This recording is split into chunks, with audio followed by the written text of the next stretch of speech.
What's up, everyone? This is Justin Lacasse here from Northeast Kayak Fishing TV.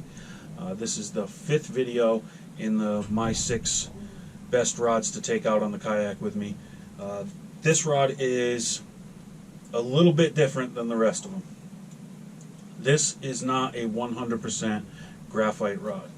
This is actually a blended rod. This has glass in it. FX Custom Rods has a line of their cranking rods, which all have some glass in them. Those are easily identifiable by the gold band on the butt of the rod here. If you see that gold band, that's one of their cranking rods. That's a cool feature about FX rods. You'll see on the butt of their rods, and you can, when you're looking at them, you'll begin to figure out a pattern on what those bands mean. This is a 7'6", medium heavy, moderate fast action. And what that means is it has more of a parabolic bend. It's for cranking. I have a spinner bait on here now, just because while I was out there, I was using my spinnerbait rod for something else, and this rod actually throws a spinnerbait really well. It allows that fish to swallow it, especially if you're throwing straight braid.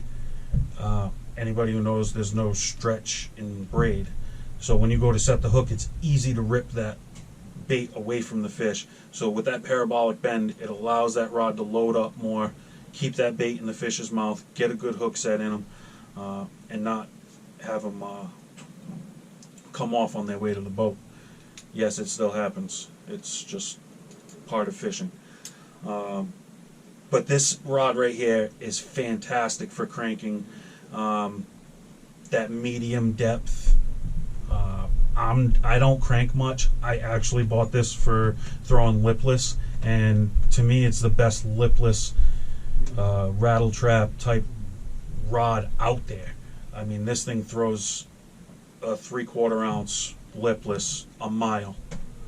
Right now on there I have a speed spool, 7.5 to 1. I had that on there because I was actually throwing a buzz bait on this at the Kayak Bass Fishing National Championship, and I throw a 7.5 to 1 with the buzz bait to keep it up there on the top of the water. And those fish at that time, they wanted the bait burning across the top for whatever reason. With all FX rods, the components are attached directly to the blank. If you've watched any of the other videos in this series, you've heard this spiel 5 times already. All adhered directly to the blank.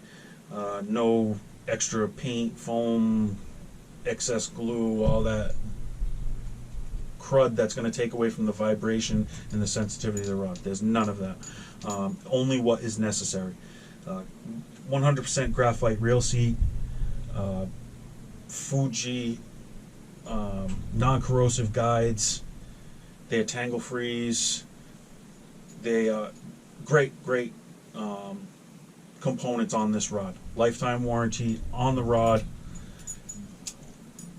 You can get yourself an FX custom rod at www.fxcustomrods.com.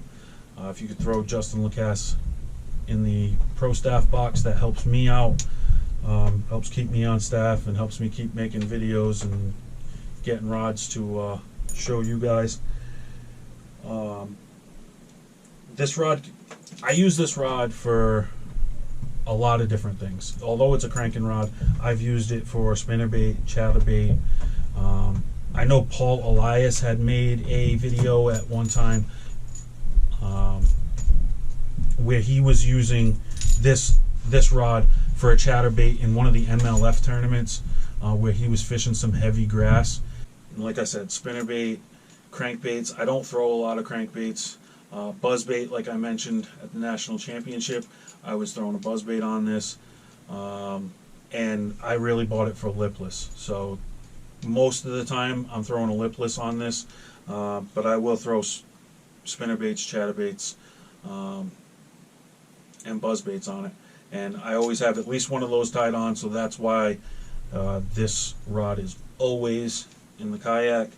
Right now it has 30-pound straight braid on it because I was fishing dirty water and I could get away with it. Normally I would have probably 12-pound fluorocarbon on this rod, normally. On a speed spool, usually, depending time of year, if I'm throwing a lipless early spring, I'm probably going to have 6.4, 6.8 to 1 on there with 12-pound fluorocarbon. And that is the 5th rod in this series, and we'll catch you in the next video and show you the last rod of the series.